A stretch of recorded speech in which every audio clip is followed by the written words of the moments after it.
Do you know someone with dementia? And now I'm not talking about the illegitimate leader that sits in Washington, D.C. I'm talking about someone that you may know personally, someone in your family maybe, or a friend.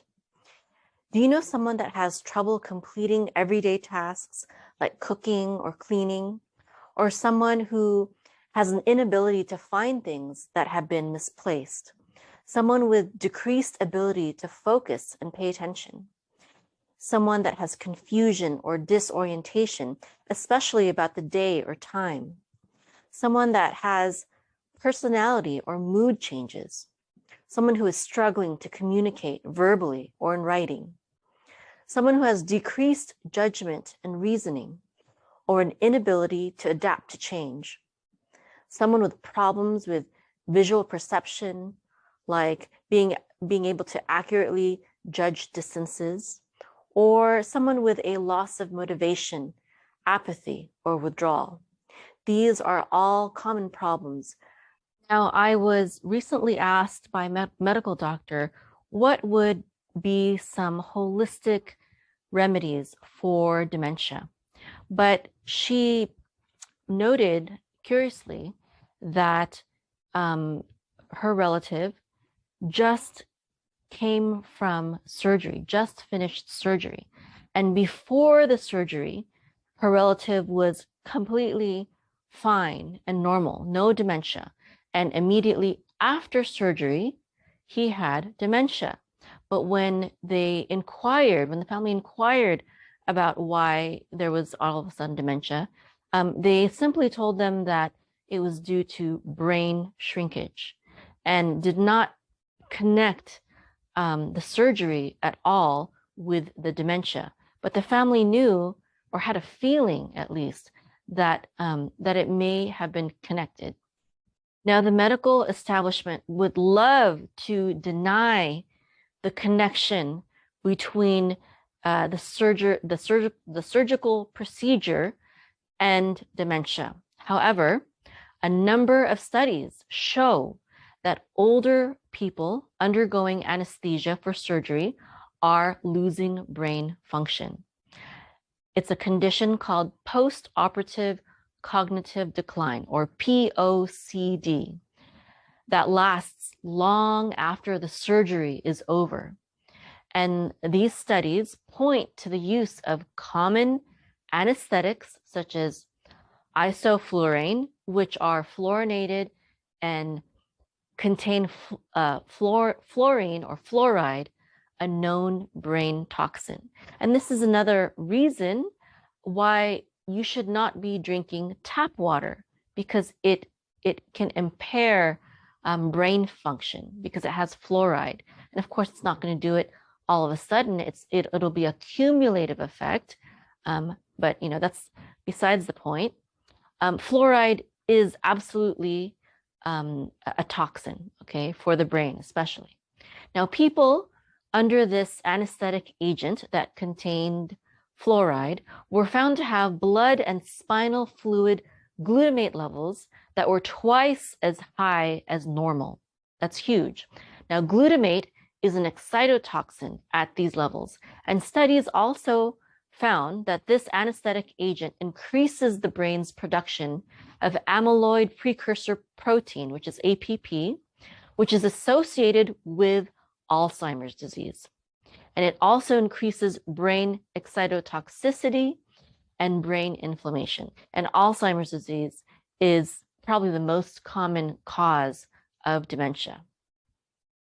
Now, this information was brought out in 2007 by neurosurgeon Dr. Russell Blaylock, who is not only a neurosurgeon, but a best-selling author. And he also ran a holistic nutrition clinic to help people nutritionally to recover.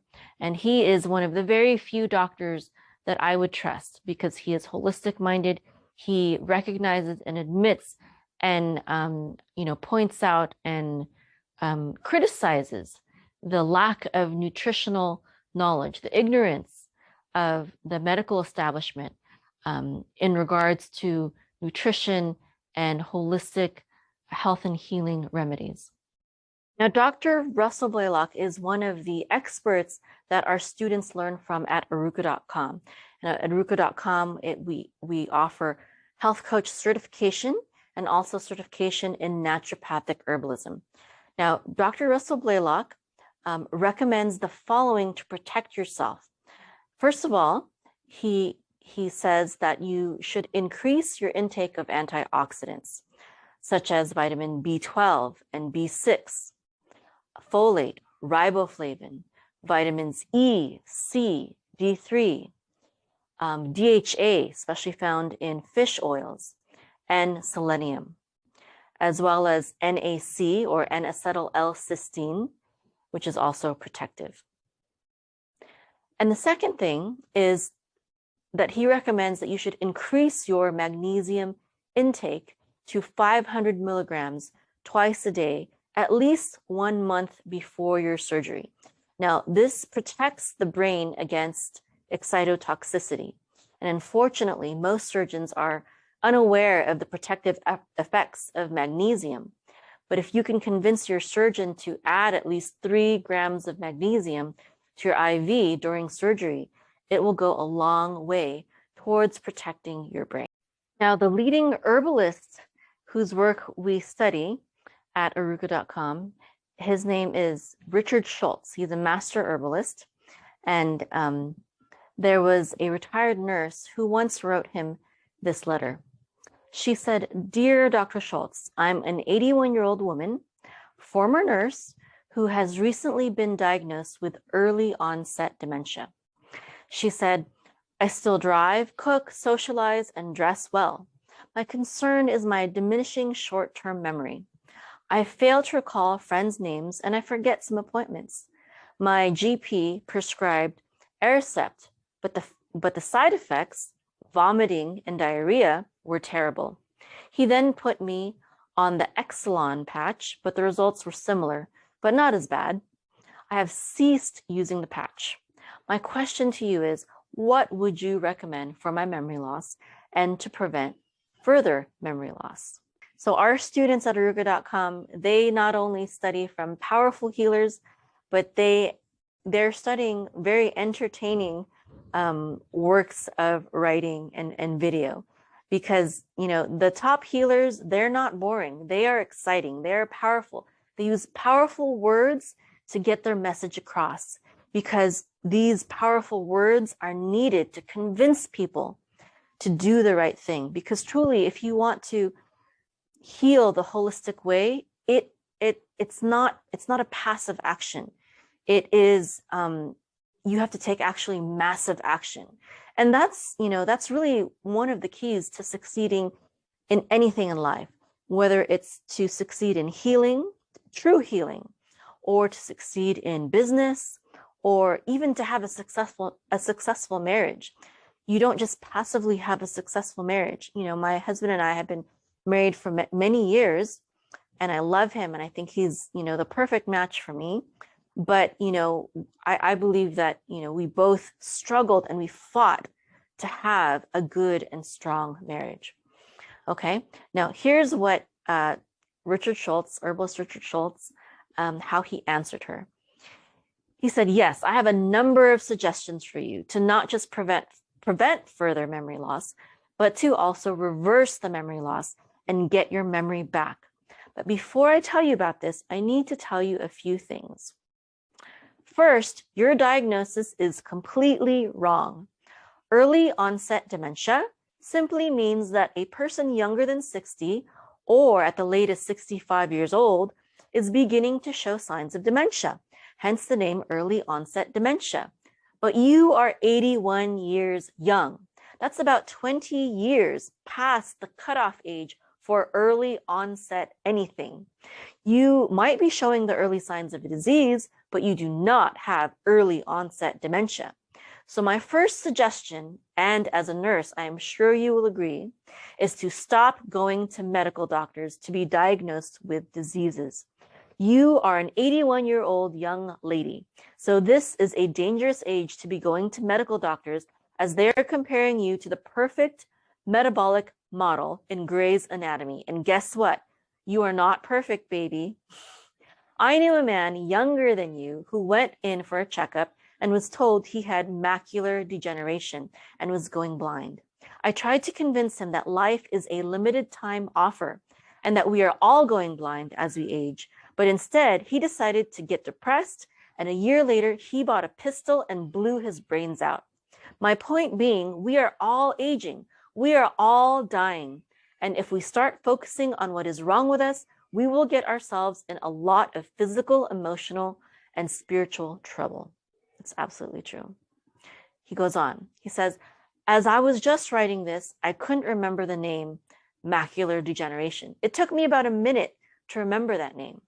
Does this mean I have premature senility or early onset dementia, as I am only 59? That's when he was writing this.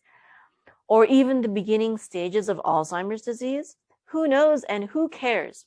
Personally, I love the aging process, as I don't care enough about disease names anymore to be worried about forgetting a few of them. Hard drive almost full.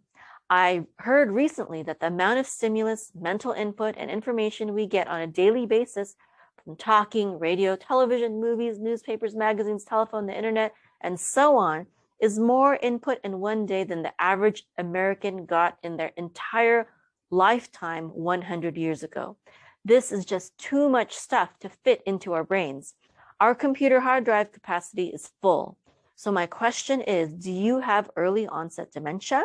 Or is your brain just saying enough is enough and simply filled up with too much stuff? Stop taking drugs. I am so happy that the drugs the medical doctor gave you made you puke and poop your brains out, so you stopped taking them. I hope you learned your lesson.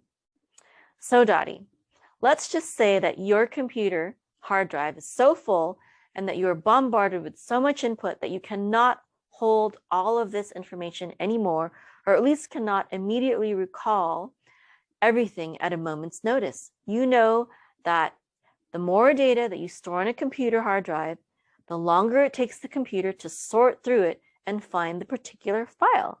So why would it be any different in your brain? You are older, you have a huge library up there, so it takes you a little more time to find the books and then the particular page. This sounds perfectly normal to me. The brain, like any other organ in our body, is made up of millions of cells, in this case, brain cells. I remember when I first held a brain from a cadaver in my hand. It was a very enlightening experience. I knew from medical books what a brain looked like, but I had always imagined it to be a very special organ. I don't know, maybe I expected it to be slightly gaseous or have some shiny stars spinning around it or something. But no gas, no stars, nothing special. It's just a hunk of meat. And like every other organ or group of cells, it must have nutrition going in and it must eliminate waste out. So great circulation is a fundamental here if we want the brain or any organ to function at its best. More blood to the brain. So how do we get more blood to the brain?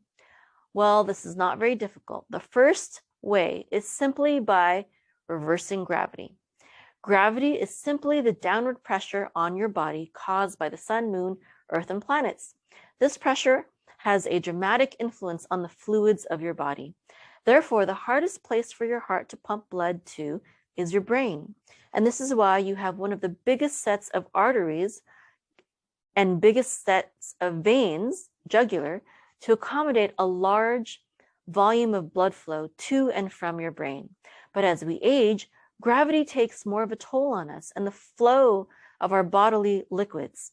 It can simply make it harder for you to get good circulation to all of your extremities as you age, especially your brain. This is part of the reason that as people age, they often have problems with vision, hearing, memory, and many other brain functions. So the simplest answer is to get more blood flow and circulation to your brain. And that's where slanting and inversion comes in. And these were things, historical, old-fashioned things, easy, simple things, not things that, could be patented, which is why the modern medical system, doesn't use these versions. But okay, let's continue with his answer. Slanting and inversion. A great way to start is simply to reduce the size of your pillow that you use in bed, and also to take a few books that you won't read again. I suggest medical books, and put them under the foot posts of your bed. Get your bedposts at the foot of your bed raised up about 2 inches on each side. This will slant your bed slightly. So if you were to put a ball at the foot of your bed, it would roll towards the head of the bed. By doing this, you will assist your body in getting more blood to your head all night long. Yoga inversion poses are awesome, like shoulder stands, slant boards, and even back swings and other similar devices that you strap yourself into and go into a slant or even an upside down position, and even gravity boots for the most extreme inversion. Be careful though, and always start slowly. Now, herbally, you can also drive a lot more blood to your brain, and 2 of the greatest herbs to do this are Cayenne and Gingko biloba. These are 2 of the main ingredients in Richard Schulze's brain tonic. So this brain tonic will drive more blood, oxygen, and whatever is in the blood, like nutrition, into the brain. It dramatically increases blood circulation to the brain.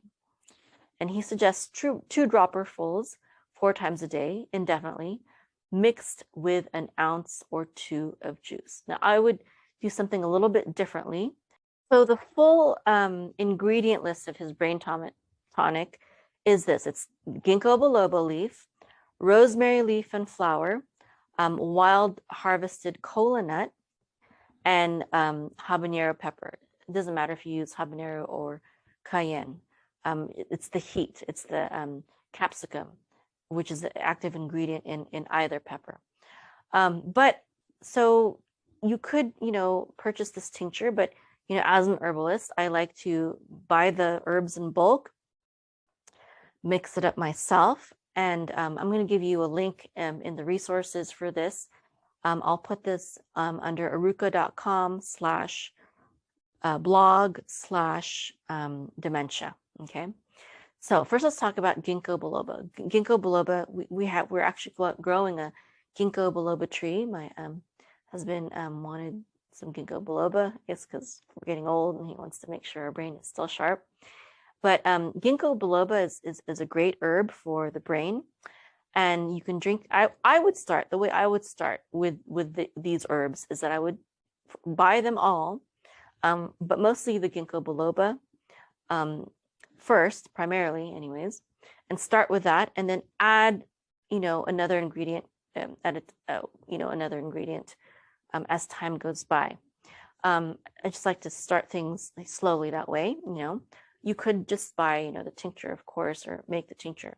But so Ginkgo biloba is great for the brain. It's great for memory and stuff like that. And rosemary leaf is also a very good herb for the brain. So I would make a tea. I wouldn't do a tincture. So I would get those herbs in bulk and put it in a French press, and then pour it out and drink it with, maybe some honey or by itself. Now, Kola nut is another one of the ingredients in his brain tonic, but Kola nut has caffeine. So if you're going to take the Kola nut, you should take note of that, and take note of the effects that caffeine may have on your body. You might want to take it only in the morning, or maybe you don't want to take it because if it's caffeine content, if you have, a certain condition. But it is also good, of course, for your brain. And then the habanero pepper or the cayenne, doesn't matter which one, that's just going to be good for your blood circulation and to deliver the nutrients that your brain needs to it. Okay. But because, cayenne and habanero pepper, they're spicy, you might want to start with a little bit at first and, work your way up. Okay. So you could do I would do like just ginkgo biloba for, maybe a week, and then add some rosemary leaf into it. And then maybe in the mornings I would add, so with the ginkgo biloba and the rosemary leaf, I would do that in leaf form. Okay. But with the kola nut and the cayenne, or probably cayenne you do, I would do that in powder form and just add a little bit at a time. And so this is just a great daily herbal tea to drink if you have dementia, or if you just want to improve your brain function or protect your brain function. Then the next thing that herbalist Richard Schulze recommended was to get a lot of nutrition through superfoods, and also juicing. He recommends juicing in general. And the reason for that is because we talked about the vitamins and supplements that neurosurgeon Russell Blaylock recommended in the beginning, right? And then we talked about a specific herbal tonic that was good for your brain. But to get complete nutrition that your brain and your body needs, the best way to really increase and flood your body with good nutrition is to juice fresh, raw, organic fruits and vegetables. Our family, we juice carrots and celery and kale and different chard and just different types of fruits and vegetables, apples. And if you have a good blender for greens, you can juice the leafy greens, but actually we don't. We gave ours away. So right now what we do is we juice the carrots and the celery and the apples and stuff like that. But when it comes to the greens, we actually blend the greens in with the fresh juice, because it takes a special kind of juicer to properly extract juice from leafy green vegetables. But leafy green vegetables are extremely nutritious. Now, besides the juicing that I would do for either for myself or for a loved one who has dementia, or who whether it's early onset or already full-blown dementia, it doesn't matter. The steps, the herbs, the foods, the vitamins, the supplements that I'm talking about right now are good for both the early and late stages. Okay, because regardless of what stage you're in, good nutrition is what your body needs to heal itself of anything. Okay, not just dementia. So besides the juicing, because juicing is a lot of work, and I would certainly juice every single day if I had a life-threatening disease that was immediately threatening my life. But if it wasn't a life-threatening disease, then right now we just juice maybe once or twice a week, just because we're kind of lazy like that. But every single day we do drink a superfoods drink. And so and again, I'll provide a link to where we buy this from. It's a superfoods drink, and actually my husband just ordered I think some superfoods. We're running out right now. My whole family drinks it. And so it's a mix of different superfoods, which is high nutrient rich foods in powdered form, things like alfalfa and wheatgrass and acerola cherry and different things like that, to provide an organic and natural source of vitamins. And this superfood powder, I've talked about it probably before. This is what I take, my whole family takes, instead of multivitamin like Centrum or something like that, because that's just junk. Okay, this superfood powder is real food that your body knows what to do. It's not synthetic. And so for me, when I am pregnant, I will double up on my superfoods. I remember there was I had a client who was pregnant, and she and her doctor said that she was low on iron and gave her some iron pills, but she couldn't swallow it. Whenever she tried to swallow the iron pill, she would gag, and she just couldn't get herself to do it. So I told her about my superfood formula, and she decided to try it. And she went back to the doctor, and the doctor's like, "Oh, your iron levels are great. Keep taking those iron pills I gave you." So she never even told her doctor that she wasn't taking those iron pills. She was actually taking my superfood powder formula instead. It's very effective.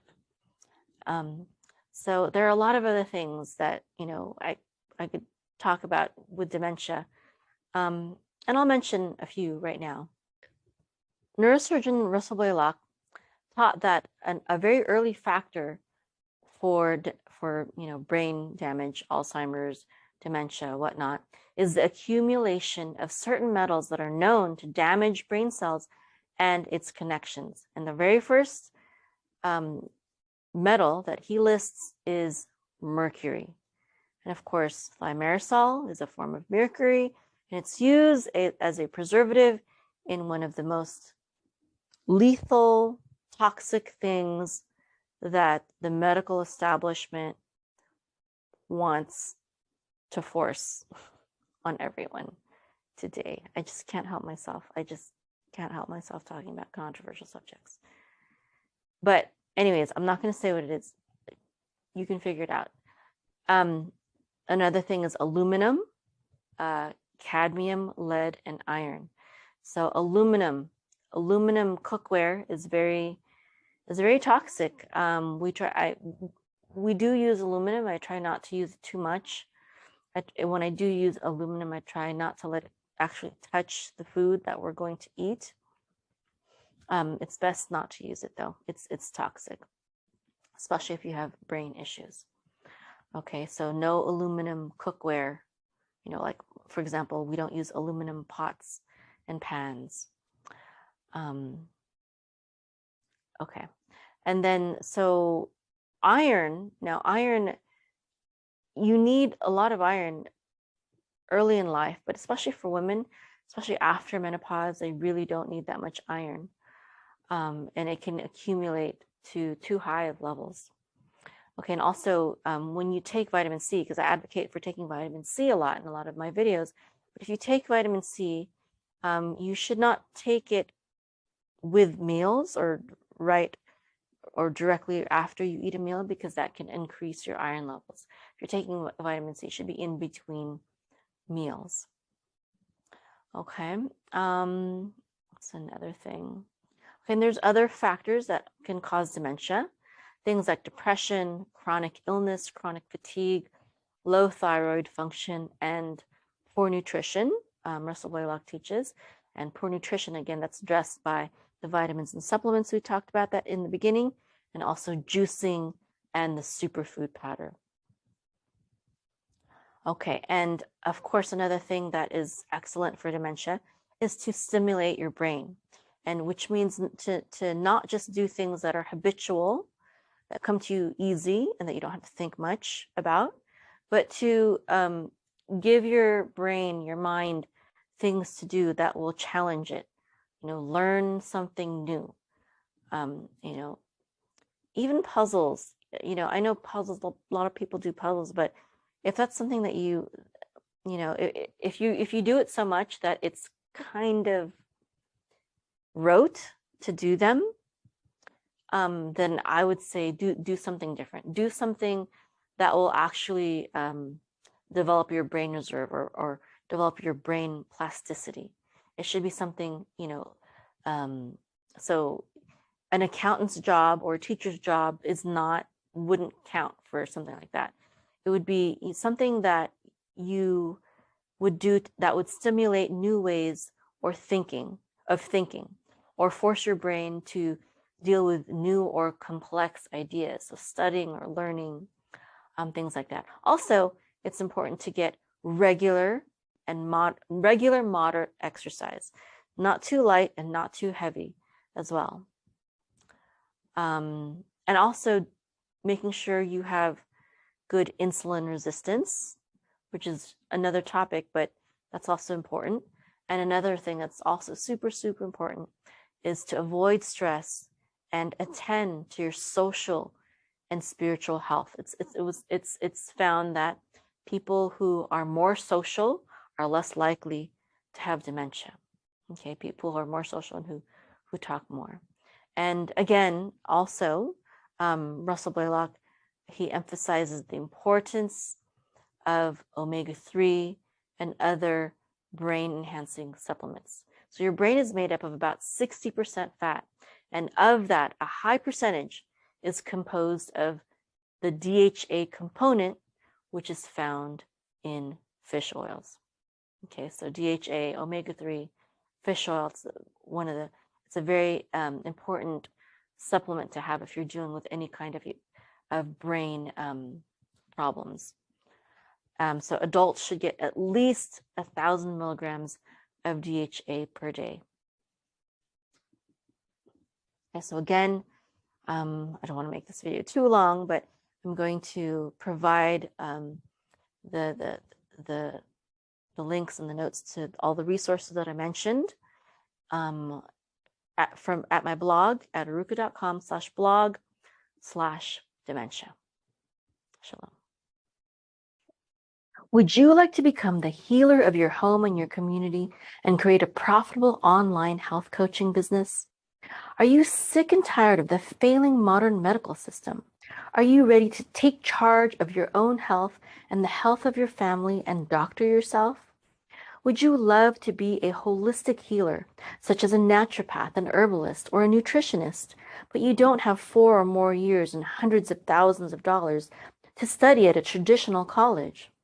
Are you ready to get a deep and comprehensive understanding of holistic health and healing and learn from top healers in our day so that you can heal yourself and others without the need for pharmaceutical drugs with harmful side effects, doctors, or even dentists? Become more knowledgeable about holistic health and healing than most medical doctors who have graduated from expensive medical schools.